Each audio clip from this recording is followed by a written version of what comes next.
Okay, I would like to introduce our next two speakers. First, we have Lindsay Comlank. Lindsay Comlank is the Assistant Vice President for Strategic Issues Management with the University Communications at The Ohio State University. She joined the University Communications team in April 2014. In this role, she is responsible for providing oversight and direction for university-wide issues. Comlank assembles cross-functional communications teams and leads planning and implementation efforts associated with creating integrated communication strategies and positive approaches to promoting institutional goals and objectives. Comlank joined Ohio State in 2012 as the Director of Marketing and Communications for the Office of Administration and Planning, leading the strategic marketing and communications effort of A&P's business units, including facilities operations and development, public safety, transportation, and traffic management, and physical planning and real estate. We also have Jose Rodriguez. Jose Rodriguez has served as Columbus Public Health's Director of Public Affairs and Communications since 2006. In this position, he serves as the Chief Information Officer and oversees communications, marketing, media relations, public affairs, government affairs, and creative services for the agency.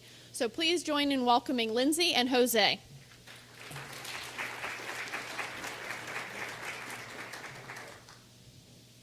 Morning, everybody.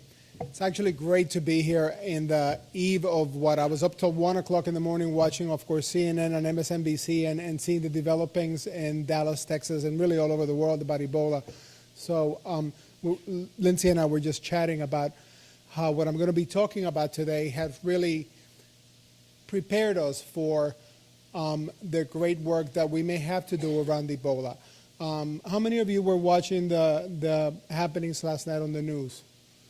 And I know we see it with a unique lens because of the work that we do day in and day out. But I watched what will likely be used in schools all over the world as some of the what not to do in public information last night.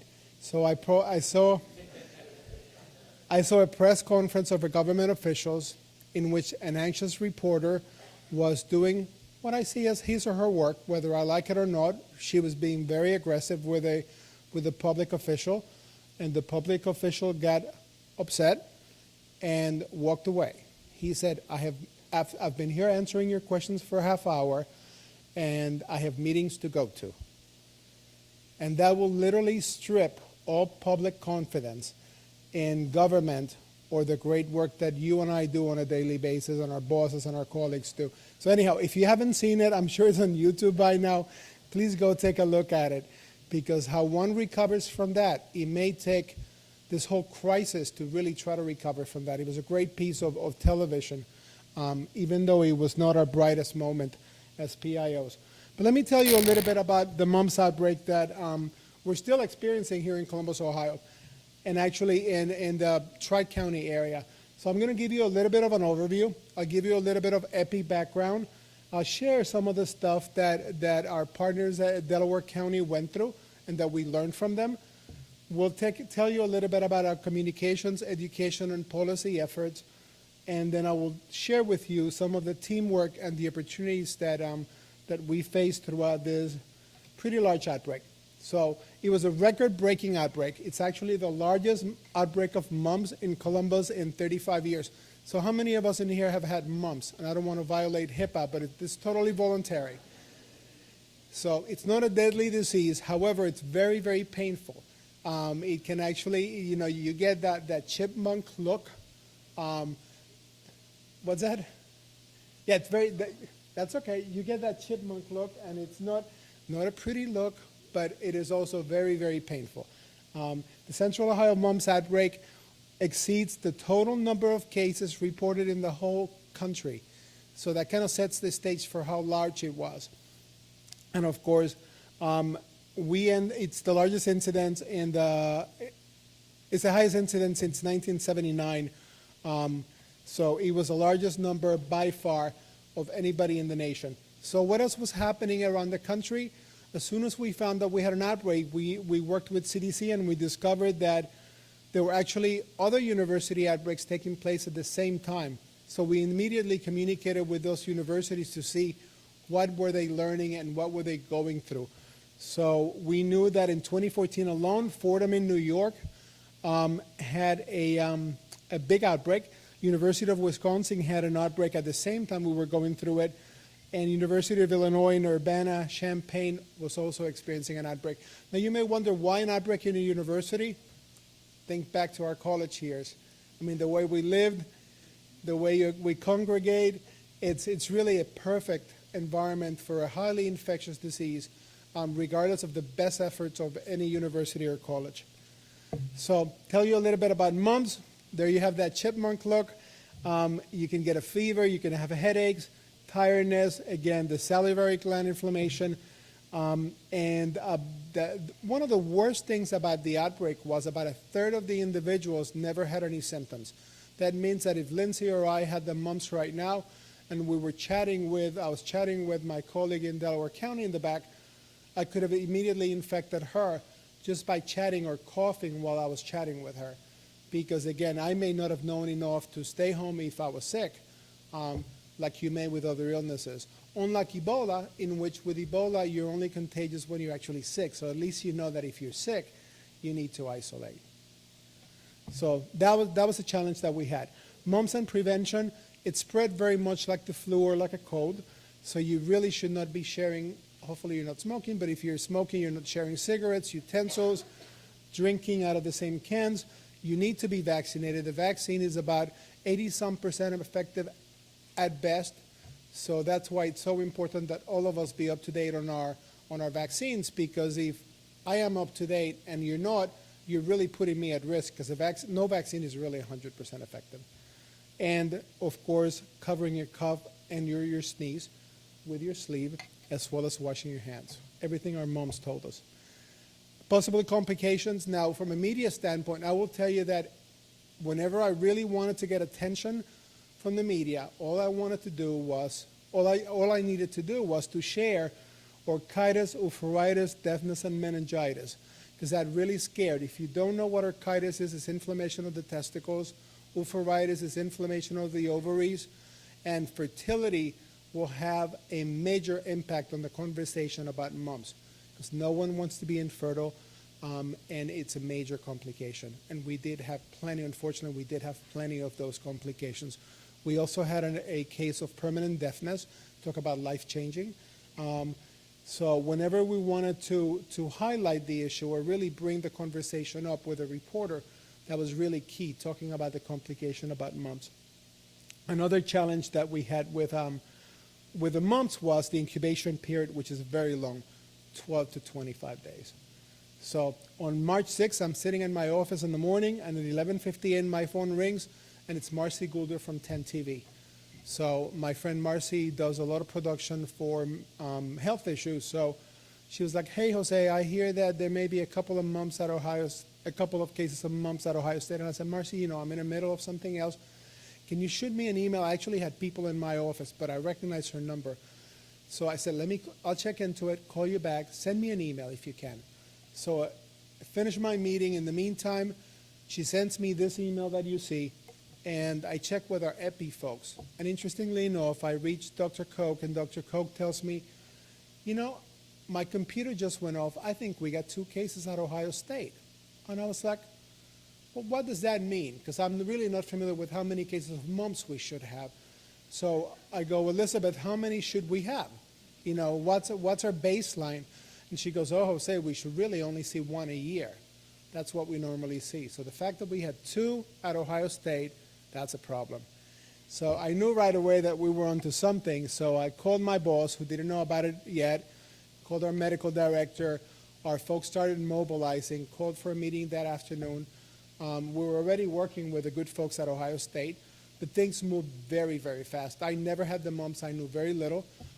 So our communications team started doing some research, and things went on from there. It was in the news last night, and the last 8 months haven't been the same since. So we immediately went into what's called Incident Command. Now, how many of you are familiar with Incident Command?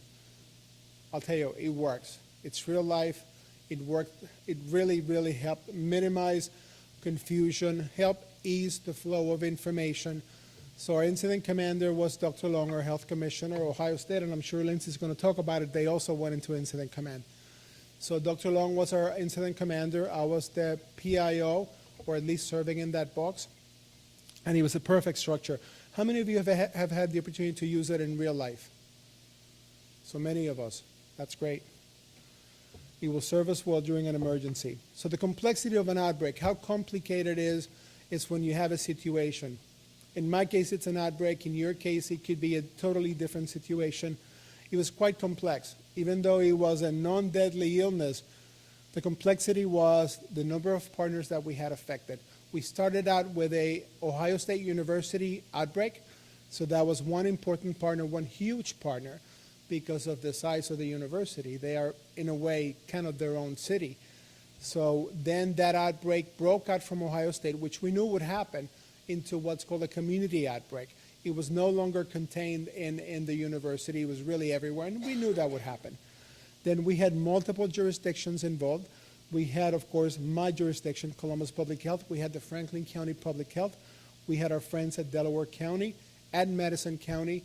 We had Ohio State, the university, and we had Ohio State, the medical center, because many students or the community outbreak folks may be coming into Ohio State. Fortunately for us, of course, they have great expertise, so they became an important partner. We also had the Ohio Department of Health and the Center for Disease Control, which we seeked their assistance immediately. So how much does an outbreak cost? I can tell you that at Columbus Public Health so far, it's cost us about $400,000. That does not include CDC, OSU, OSUMC, ODH, and the other 3 jurisdictions. So that is just our time that we have. As soon as we went into the incident command, we started monitoring our time so that we could better plan for the future. So how many cases do we have? We have about 484. This slide was created last week, but we have about 484 cases as it stands right now. And there was really no demographics that was really enlightening. The numbers were really all over the place. This is an epicurve, what we in public health call epicurve. And obviously it's pretty self-explanatory. If you look at the highest peak, that's when the outbreak peaked, and it peaked at the beginning of April. So last week we still had 2 cases. Now people will tell you, well, is the outbreak over? We really only are supposed to have 1 a year, so we're still going through it.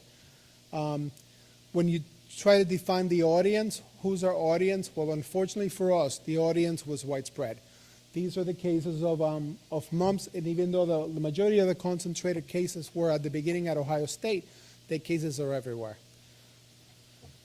So let's talk a little bit about communications. We immediately went into incident command, and Lindsay and I became close friends immediately because we were actually chatting on a daily basis. So if I think back to some of the lessons learned, some of them would definitely include being on the same page.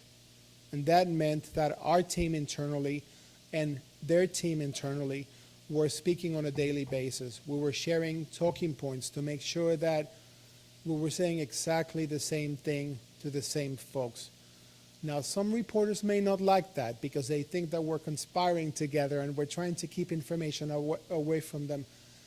Most don't. Most will really appreciate the fact that we're being totally transparent and we're sharing the factual information that we both share.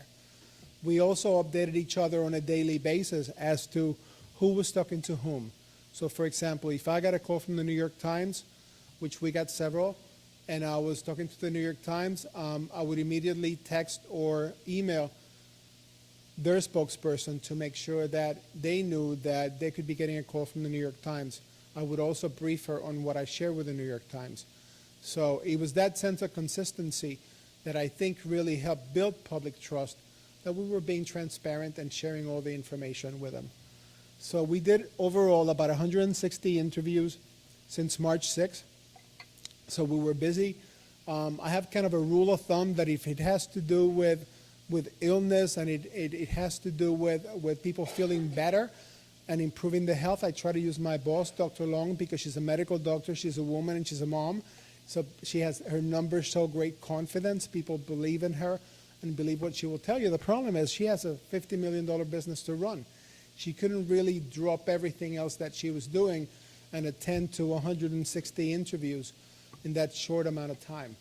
So it was really a balancing act. with our medical director, Dr. Long, and myself.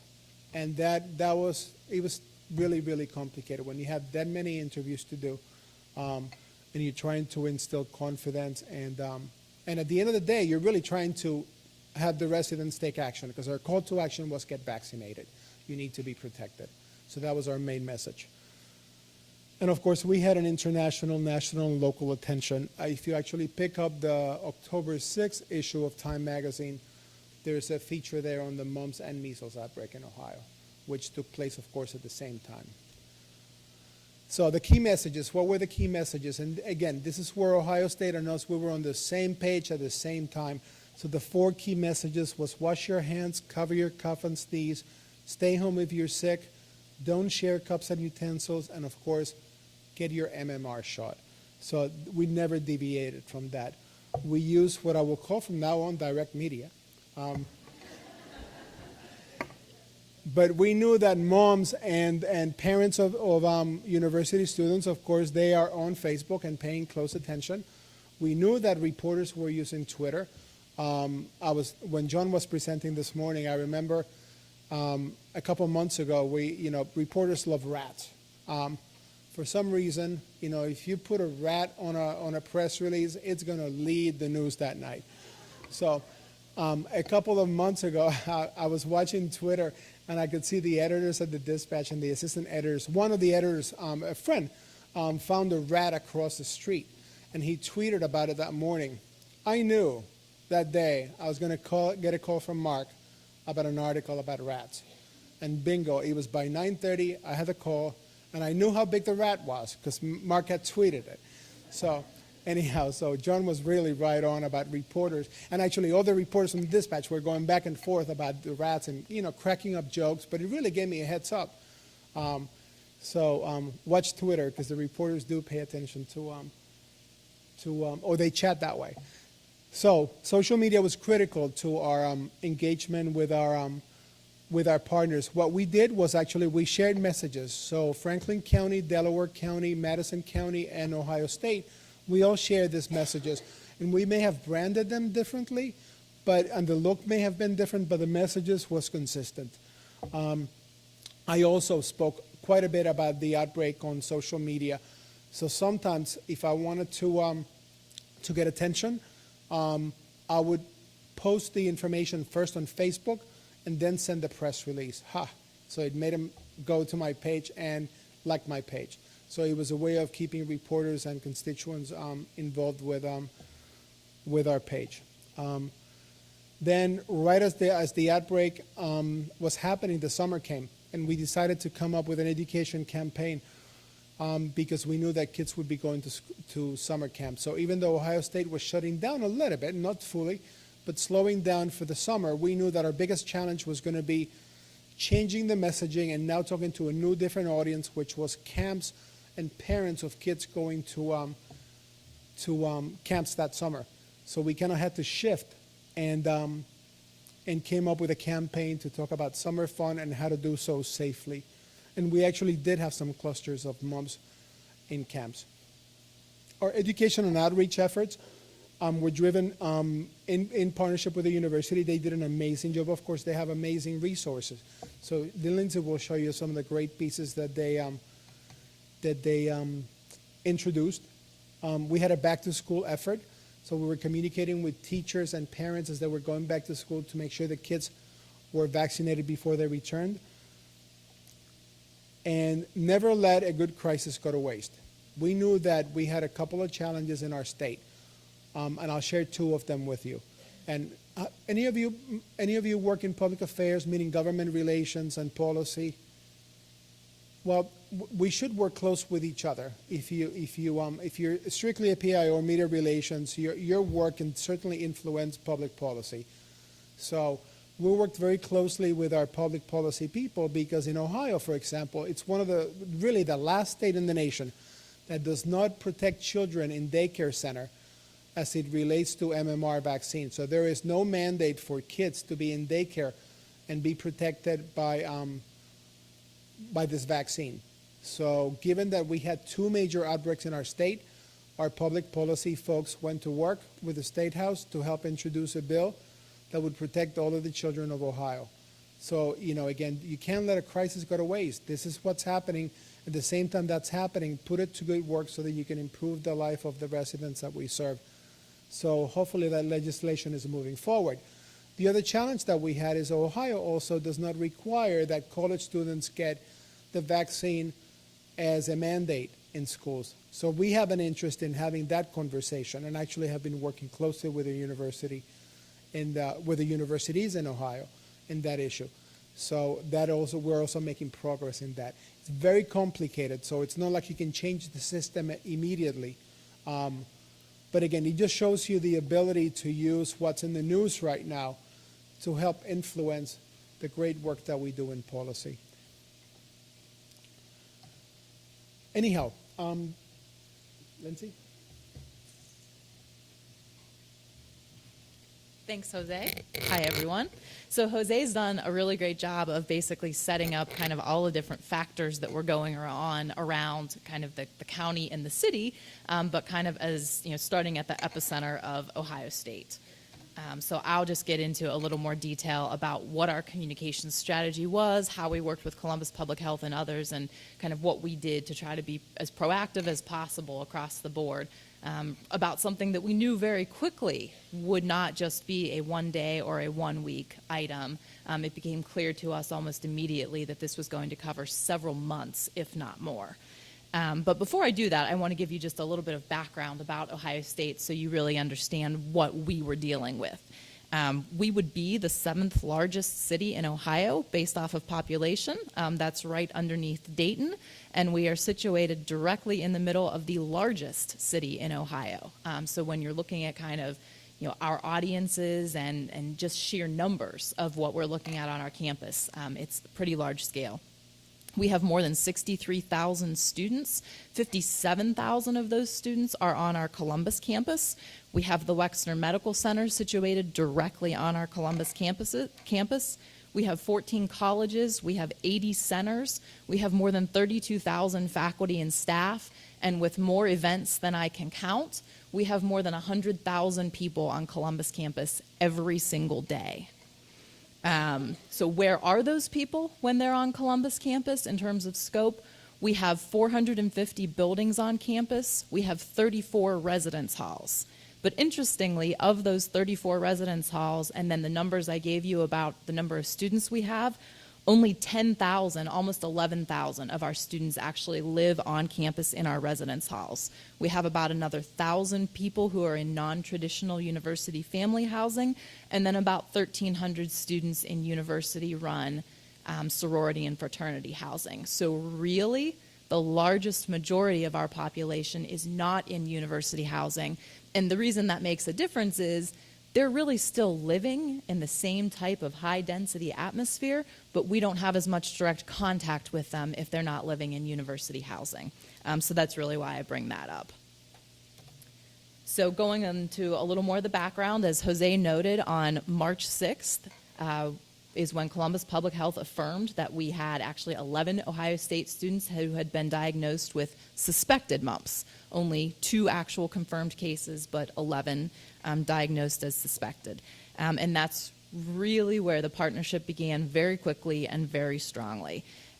Within about 3 hours of that notification, we had met with Columbus Public Health, and come up with a communications plan to immediately notify all of our faculty, staff, and students. But it required more than just notification. We couldn't just say, there's a mumps outbreak, good luck everyone. That was our first and major opportunity to give out information about what could be done to stay healthy and where the resources were, and most importantly, what to do if they were feeling sick. So we really only had one chance to get that right with the original announcement. And because we had such good coordination with Columbus Public Health and our medical experts, we were able to get that type of information in that first communication, which, as Jose noted, none of us knew anything about the mumps. The mumps was something we really hadn't ever heard about. So having that kind of medical expertise from our folks and Columbus Public Health was really critical in that first communication. Less than a month after, as numbers were growing and we could tell that this had moved to the community, our president at that time, President Aludo, put together a mumps advisory team made up not just of leaders from kind of the campus side of the university, but also the medical side of the university, and then Columbus Public Health as well. Because that was the group that when we think about at the university incident command, that was the group that we wanted to be advising us every step of the way on what we should be doing and how we should be communicating. Because again, that first communication is what made us realize that it wasn't just going to be the medical response, that communications in the effort was really going to be critical because we had so many different audiences that we had to touch base with. It really was a complex communications initiative from a university end. We have students, we have faculty and staff, we have visitors coming onto campus for events. We have regional campuses, and there's a lot of crossover between people visiting Columbus campus from our regional campuses. We also have a lot of competing messages. On any given day, there's probably anywhere from 25 to 50 major messages that people are trying to put out to all of these audiences on campus. And with events, we have some people coming to campus who are one-time audiences. They may not even be from the state of Ohio, certainly not from Columbus. So it really was a very complex situation, and every single one of these audiences really was coming at it from a different place and perspective. And then, as Jose mentioned, there were a lot of other things in terms of those competing messages. We kind of went through a cycle. First there was the original, we've just got to inform and get some of that critical information out there. But then as we moved closer to summer break, yes, our students were going to be, for the most part, leaving campus and going home for the summer, but we certainly didn't want them to forget about the possibility of mumps and not use that time period to do what everyone wanted, which was the critical item of vaccination. So we really made the decision up front to, even though we were kind of what felt like in the middle of a daily grind with answering questions and communicating, we really sat down and put the time in to think through what our strategy would be for the next 6 months to make sure that we didn't miss any opportunities. And then certainly with our students leaving for the summer, Jose mentioned summer camps. We host a large number of summer camps on campus. We had more than 50 organizations, both within the university and outside of the university, hosting summer camps. So that was a completely different audience because we would be bringing students and children from really ages kindergarten up through 12th grade onto campus at various times throughout the summer and from all over the nation. So our overall strategy was to establish a uniform, proactive plan that could be easily executed campus-wide. The message might be slightly tweaked or the delivery might be slightly tweaked based off of our audience, but we wanted it to be the same message across the board and, most importantly, coordinated with Columbus Public Health. That way, if you were seeing the message on campus or anywhere else in the city of Columbus, it was the same. Like Jose said, it might look a little bit different, it might be branded a little bit different, but it's the same information, which helps in terms of repetition, frequency, and learning as well. So some things that we needed for campus, we needed for our message to be scalable and we needed for it to be repeatable. We needed for it to work whether we were talking to 5,000 students or 25 faculty members in a department. We needed it to work across all of our lines. We pulled together a team. We had about 8 to 10 communicators who worked on this. And what was most important for having messages that would work across campus were that we needed communicators with input from various areas. We had student life, we had human resources, we had the Wexner Medical Center, we had Columbus Public Health, we had athletics, we had our College of Public Health, we had our College of Nursing, we had our Office of International Affairs. All of those people contributed to helping us come up with, it might just have been a 2-sentence message, but all of those people contributed to it because we have such a diverse population, and to really make this work and easy to execute, we needed for it to cross all of our boundaries. The other complexity about communicating across the university, we are very, very large. So if we come up with a centralized message, we really have to rely on, we have, I'd say, approximately 300 people across campus who identify as communicators. What I put together had to be executable by every single one of those people, not just the people who worked on my team. And again, the only way we were going to get the message out to all of our different audiences was to have all 300 of those communicators be able to use their networks and their platforms and their messaging to get it out there as well. The other thing that we did early on, and was part of Incident Command, just like Jose had, we established one spokesperson from the university as well. That was in our Office of Media Relations. And not only did that ensure that we were speaking in one voice, but it really helped us be sure that we weren't missing opportunities to get all of our various messages out, because that person was the person who had all of the centralized information. She was coordinating with Jose. It really helped us ensure that we didn't miss opportunities, because like Jose said, every time you get to talk to the media, it's an opportunity to make sure that we get our critical education messages out there as well. The other thing we did is we were sure to utilize our medical experts as appropriate. The Wexner Medical Center has an entire section on infectious disease, so we worked very, very hard to use them appropriately. Because sometimes that message really is best delivered from a medical expert. It makes a huge difference when it's someone like me standing here saying you should be vaccinated, and when it's an actual medical expert saying here's how these diseases work and here are all the reasons why vaccination can help you.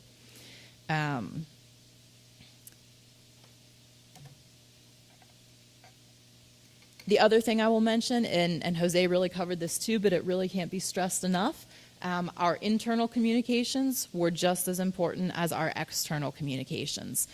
We were having daily calls, including with Columbus Public Health. And the other thing we did, it wasn't just communicators on those calls, it was our doctors and our medical experts on those calls as well. So at the same time that the doctors were talking about this, the communications people were on the call, and we were learning and understanding how we might need to message these things across both of our agencies as well.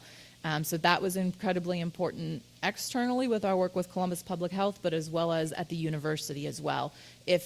How many of you are in fairly large organizations? So the best thing you can do in a large organization, I mean, this helps in a small organization as well, but it's critically important in a large organization, is to have all of your internal people on the same page. It took us a little bit longer, I'd say a couple of weeks beyond the first outbreak, to actually get our athletics team and our human resources communicators involved, and we really struggled with rumors during that first couple of weeks because in the absence of knowing what to do, people will kind of make it up. We had a couple of situations where people sent out department-wide emails naming people who were sick, that they might have the mumps. That's great, I know. We had situations where then the human resources folks got involved and told the rest of the department not to worry because emergency management had been notified and hazmat was coming in. None of those things were at all helpful to getting out the messages that we actually needed. So our internal communications and having one point of contact internally was just as important as it was externally to be sure that things like that didn't happen. When it came to actually then delivering the messages, we had to really employ tactics across the board. Again, with such a diverse population, who delivered the message was really important. And who delivered the message to students was different than who delivered the message to faculty, than who delivered the message to staff, than who delivered the message to visitors. So we really had to work across the board with various leaders at the university to make sure that we were getting the message out there to everybody. The other thing we had to do, and again, because there are so many different messages happening on a daily basis at the university, we did not let up on frequency. From the period of time when we sent out the initial email until our students went on summer break, I don't think, certainly not a week, but hardly even a multiple day period went by where there wasn't some kind of message somewhere at the university about mumps and staying healthy. The other thing we did was targeted messages. Certainly there were groups, particularly students who were leaving to travel internationally, or international students that were coming to the university. We used our Office of International Affairs that way to really work on those targeted messages for those particular groups. We used social media as well, although our social media approach had to be a little bit different, and I'll discuss that a little more in depth in a bit. And certainly traditional media, and again, really keeping in mind that they were very hungry for information, but it was always an opportunity for us to be able to share the educational messages that we needed, because that was certainly a widespread way to reach people. And then again, partnerships. I really can't say that enough, both externally and internally. One of the things with partnerships with Columbus Public Health that really helped us, as Jose said, it was complicated for them, and their medical directors and their health commissioners had businesses they needed to run. Our medical experts and people were the same. So one of the things that we did early on was kind of divide and conquer from the perspective of it was really appropriate for Columbus Public Health to talk about the investigation of the outbreak, how the epidemiology of the outbreak was tracking. That really wasn't Ohio State's place. A lot of people wanted that from us because it started on our campus, but that really wasn't the place of our medical experts. Our medical experts could really talk about infectious disease in general, how it impacted a college campus, those types of things. So we really worked hard to try to keep appropriate messages with appropriate experts, and that helped us in the long run, because it took some of the heat off of Columbus Public Health for areas where they didn't need to be out front, and it took some of the heat off of us for areas where it wasn't as appropriate for us to be out front. So that really worked well. The other thing we did with partnerships beginning early on was we co-branded a lot of what we did. So this poster here, we actually put this out, I'd say, within a day or two of the outbreak starting, and not only were the messages the same in terms of what you needed to do, but the co-branding was really important because it wasn't just the university saying these things, it was our local health expert as well. We co-branded our FAQs, our first frequently asked questions as well, and that was really important both internally and externally, because it also gave the message that we were working with Columbus Public Health and we were all trying to be transparent about what needed to be done. Our general messages, again, were pretty much the same. First, we were focused on be well or stay well, what to do if you were sick.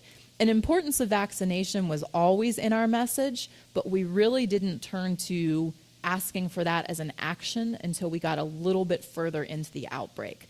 Another important message up front was it's safe to come to campus, but you need to be proactive and you need to be thinking about it in advance. One of the biggest events that we had on campus very, very soon into the outbreak was the spring game for the football team. So that wasn't just going to be our students and our community, it was going to be a lot of members of our community. It is a high-density situation because everyone is in Ohio Stadium, so we very, very quickly had to work on those types of messages so people understood. Another event that we had happen very, very quickly was our Sibs and Kids weekend, where we had tens of thousands of younger siblings and family members of our students coming to campus. A large number of them would be staying in campus housing or other student housing. So again, that was a really important one for us to be proactive because they were coming from all over the state or out of state, and those parents and family members may not have had as much information or education about the mumps outbreak. So that was another really important one early on. This is just kind of a conglomeration of the various messaging that we used. And you can see it's the same message across the board, but tweaked for audience. We did event-specific messaging. We did summer camp-specific messaging. We had easy flow charts for determining vaccination status, because that was the other hard part. We have such a diverse community. For example, all of our medical students and our medical staff are absolutely required to be vaccinated. A lot of our visitors coming to campus had no idea what their vaccination status was. A lot of our students had questions about how to understand if they had been vaccinated, should they be vaccinated, what to do. So that was another thing that we did early on. And again, it was generally all the same message, just tweaked for different channels, different leaders presenting it, and different formats. This is really kind of the last iteration of our messaging, where we moved from the original education and informing to take action. And this is the message that we started putting out over the summer. We really did not let the summer go by. We didn't want people to stop thinking about mumps. We didn't want to lose the opportunity of having not all of our students, but a majority of our students at home in their communities where their primary care physicians are, where they have resources from their family, where it would be very, very easy for them to take time to be vaccinated if needed over the summer. We just had to work a lot harder to get attention to our messages over the summer because our students weren't on campus. They were doing internships, they were working, they were traveling. So we worked through our Parent and Family Relations Office. We worked again through our Office of International Affairs. And then another huge new audience were our incoming students.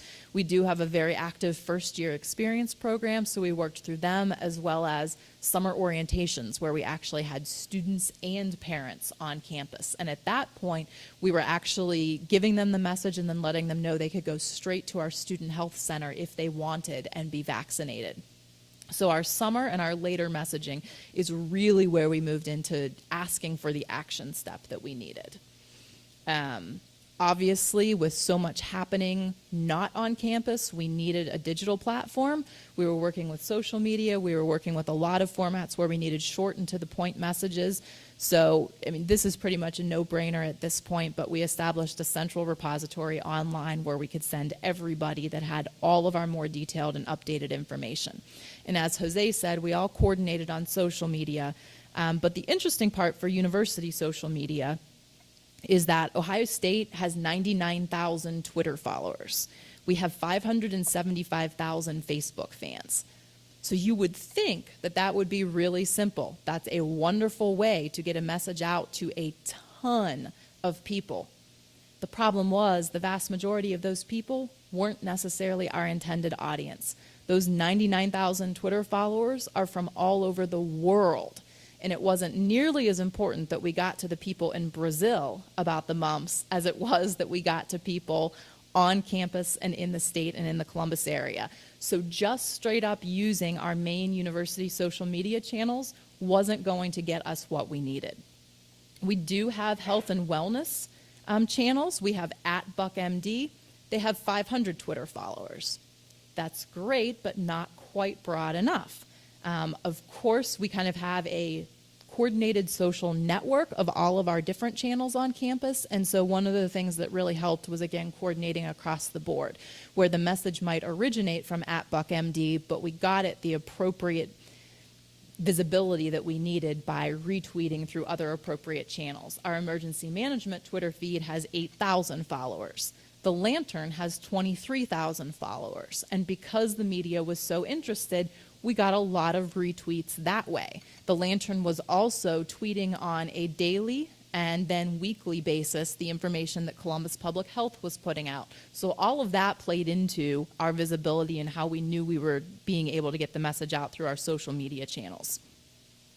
Again, though, the website was really our best digital effort, only because that's where we were able to send everybody for the detailed FAQs and information about how to get vaccinated, where to get vaccinated, should I get vaccinated.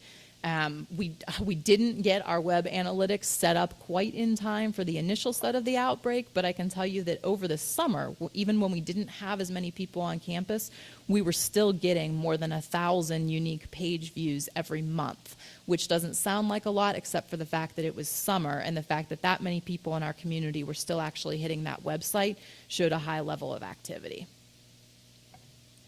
So a little bit about our traditional media. In the early weeks of the outbreak, Ohio State was contacted by media with the same frequency as Columbus Public Health. At that point in time, like Jose said, we really were sharing all of our information and talking points back and forth. And again, he mentioned some reporters don't like that, but it really was the best thing we could have done for the broad public education strategy, because there's no reason, with both of us being contacted by the same reporters with the same frequency, that we should be saying, in some cases, the exact same things. We had an opportunity, if we were both going to be quoted in an article, to get two different messages that we both needed out there, and that's where our coordination really helped. Our coverage has been about 70% local and 30% national. The national certainly came into play with, as Jose said, it was the largest outbreak in the United States, and certainly with our campus being an epicenter of it, we got a lot of the national media as well. Just to give you an example of some of the frequency between March 7th and April 23rd, which was the heaviest onset of media for us, the Columbus Dispatch alone posted 21 stories about the mumps outbreak.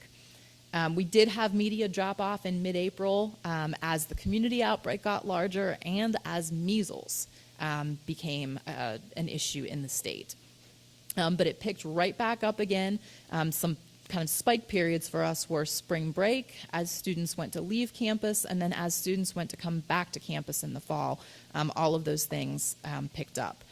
We also saw a few spikes when we announced our mumps advisory team, just because it was clear that the university was taking a pretty structured approach to it. And then, of course, anytime there was a new rumor about some kind of, some piece of the outbreak, we always saw a spike there. So we've talked a lot about this, but I will close with the absolutely two critical things to being successful, both internally and externally, were partnerships and the incident command structure. I think I've pretty much covered partnerships, but from a university perspective, the incident command structure was just as important as it was to Columbus Public Health, because it was really the only way to ensure a coordinated message across campus, which was also vitally important. So that is the end of my formal presentation, but I'm certain that we would be happy to answer questions. Yes?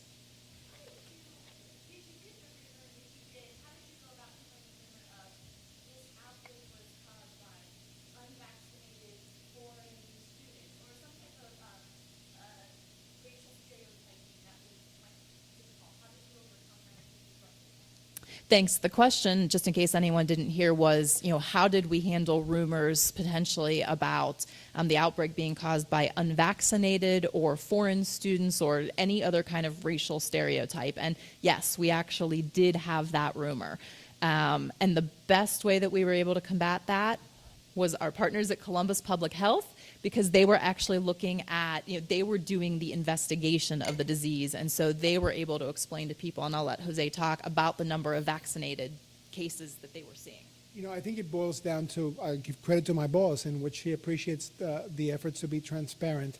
And I think when you're being transparent with reporters, you build trust. So we share the data. We're in the health business, so science is always if you use the science, you'll never go wrong because it will always stand behind you. So we share the numbers. On our own website, we were doing, so one thing I forgot to mention is we were issuing at Columbus Public Health daily press releases. But at the same time we were issuing those, again, in partnership with Delaware County, Franklin County, and Madison, we were also posting that information on our website. So the reporters could go there and take a look at it. We shared epi curves. We shared what percentage of our students were vaccinated. So we were very transparent with the data. And the fact is that what saved us was the fact that a lot of the kids getting the mumps were actually immunized. Because, again, the vaccine is not 100% effective. That's why we depend on this whole room to be protected, so that those of us that may be vulnerable can be protected. When Delaware County had an interesting, and my colleague Tracy is in the back from Delaware County, but Delaware County led the way, for example, when they had a cluster of cases in one of their schools. They actually saved us because we learned quite a bit of how they handle it. So the Delaware folks decided that because they had I think 3 or 4 cases in a specific school and or classroom, that meant that all of the children unvaccinated in that school were then at risk or put at risk, even though they had chosen not to be vaccinated, which is your right under Ohio law. They were at risk, and in fact, they were putting others at risk. So Delaware made the smart decision, to protect all kids by saying to those kids, you can't come to school. So you have to stay home, be safe, we're going to protect you, and we're going to protect the rest of the kids. Several weeks later, or a week or two later, it happened in Columbus as well. But again, being transparent with the information and having science back you up, you can't go wrong. That really served us well.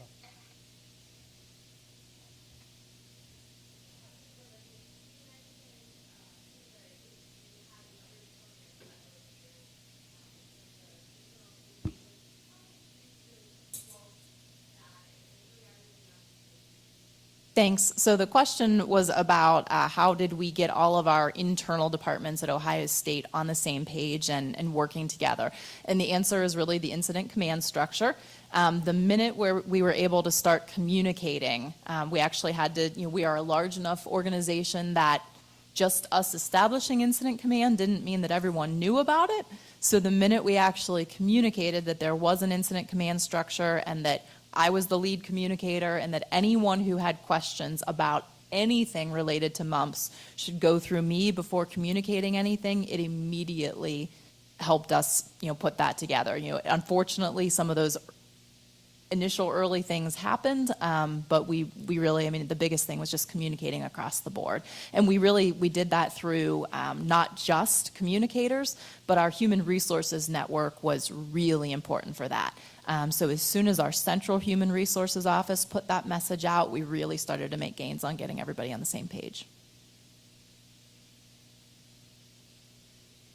Oh, we've got one back here.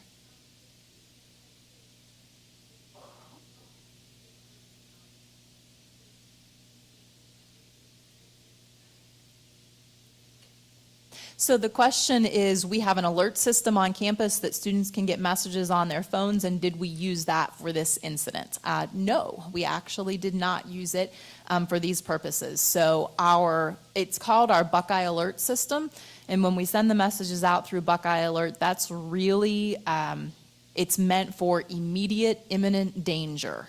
And so that was one of the interesting balances of this situation. It was certainly very serious, and we did not want anyone to think otherwise, but it wasn't necessarily imminent danger. So that's one of the reasons why we did not use that system, but we absolutely sent direct emails to every single faculty member, student, and staff member, and then worked through the various other channels that we had as well.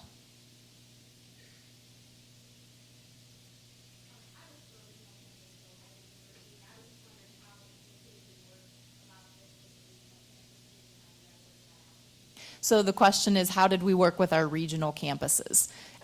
Again, luckily, even though we are a large organization, we have a very strong network.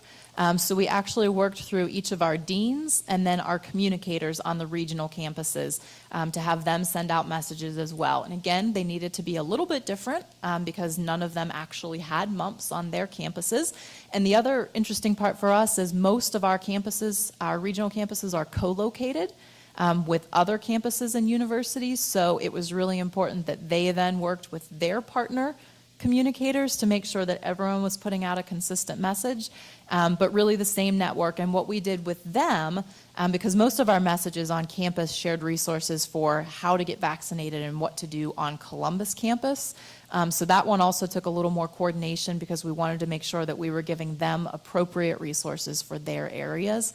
But we really did it through our deans and our communicators there. And we tried to be strategic about how and when we sent them messages. We certainly didn't message to them with the same frequency that we did Columbus campus, but we did try to identify the most specific pockets of people who would be coming to Columbus campus and make sure that we targeted them.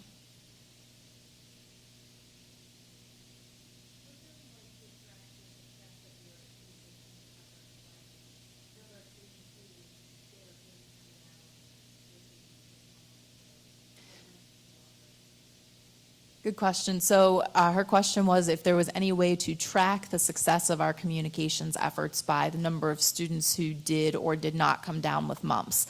I didn't think about tracking it based off of who got ill and who didn't, but a couple of things that we did, we were tracking the number of students who were coming in and asking to be vaccinated. That was a little bit hard, though, because we really didn't have any idea of how many were not vaccinated, so that's a little bit hard. But if you look at the overall, so the sheer numbers that I gave you at the beginning, we have 63,000 students and another 32,000 faculty and staff. And I'm going to ask Jose to help me out and remind me, we ended up with 300 or 400 total cases on campus. So less than 300 associated with Ohio State. So that's almost an infinitesimal percentage of our actual population, which was important. But really, when we look at tracking successive communications efforts, we look at how many people are are hitting the channels that we're using. So the hits to our website was a big one for us. Another big one, and we're actually just waiting on the results of the survey right now, but we actually did a survey of our students, faculty, and staff asking if they saw our messages, where they saw our messages, and then most importantly, if they did something because of our messages. These kind of campaigns are very difficult to track. So I think what we can depend on sometimes is those analytics in which we are able to track the number of hits. You know, we're a small organization compared to Ohio State. So what we did was leverage our other resources. Nationwide Children's Hospital, for example, like Ohio State, also has a big following. So they were a great partner. We also use City Hall and the mayor, who's very popular in Columbus. So whenever I was tweeting or Facebooking, the mayor was doing it as well. So again, we depend on people that have bigger audiences, and I think that's an important lesson for all of us to learn, that if we work for a small agency, hang out with the big guys, and they will help communicate your message out to the groups that you're trying to reach. So. How important was it to get the emphasizing that it's safe to come to campus so that mass hysteria didn't break out and people think, oh my God, I can't go to an event on campus where enrollment will go down because people think, oh, it's just a big term factor. That's a great question. Actually, again, I'll go back to science. Science is a great equalizer. It's factual. So I got calls, for example, a friend of mine called me and he goes, hey, we're bringing the Shakespeare and Company from London to Ohio State. You know, major event coming to Ohio State, very prestigious. And he was like, a couple of our folks are pregnant. We're afraid to bring them to Ohio State. I said, well, you know, let me have you connect with a medical expert on moms and share with you the facts, and so that you can learn how you can protect your good folks. And once that conversation took place, then the fears were lessened. So again, depending on the science, it's really, it won't, you know, it will always pay us. So, pay well. And it really was an important message for us because so much happens across our campus that we certainly couldn't have people thinking, as you said, that it was a germ factory.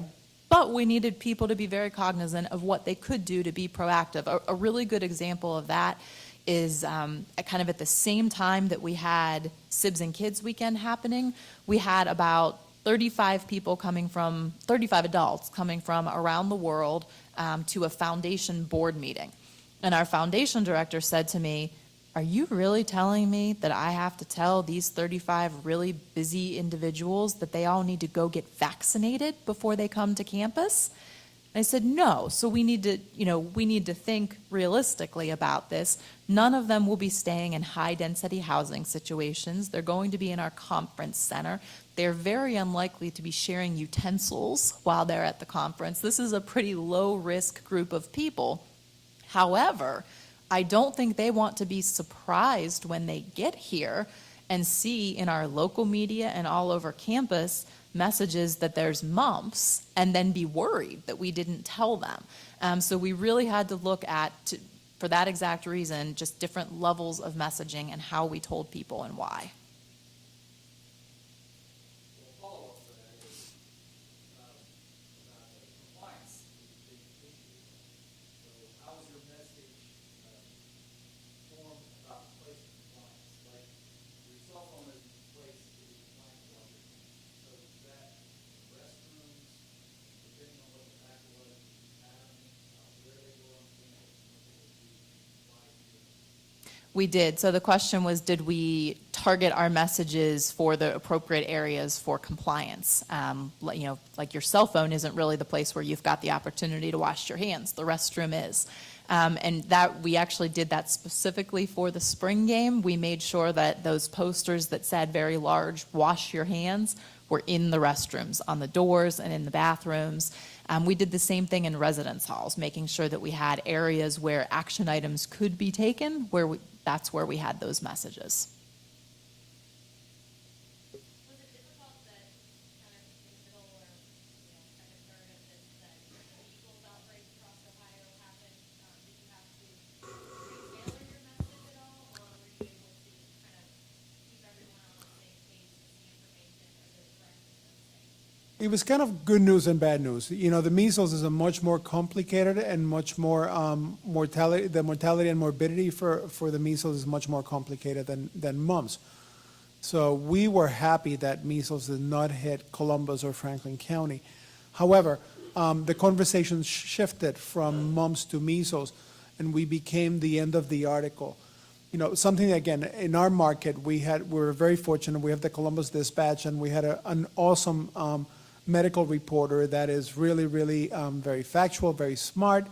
So she really was a great partner in helping deliver the information. And we reached out to the TV stations to work with partners that were also very smart in helping us deliver the message. That was, you know, that's always a challenge in our daily work when we're working with media outlets. You know, a reporter's working on a complicated medical issue one time, and then they're working on a homicide. So they're shifting, you know, from one issue to another. But we depended on those reporters that we felt would do the best job at what we were trying to accomplish. But anyhow, the conversation did shift a little bit, and we became that last final line in the article, and the mumps outbreak now up to 430 some cases, whatever. But anyhow, so it shifted. But the messages were the same. I mean, that actually helped because it's really about vaccination, the fact that we have a crisis in this country because many people are choosing not to vaccinate, and they're putting all of us at risk. Last night on the news, they were talking about how there's a huge outbreak in Beverly Hills because the very rich in Beverly Hills are choosing not to vaccinate their kids against pertussis, which if you have a baby, it can actually kill you, the baby. So, you know, it's really kind of an anti-vaccine movement conversation. Again, there's a great article in the latest issue of Time magazine that talks about the anti-vaccine movement and the Jenny McCarthy's and the harm that they have done.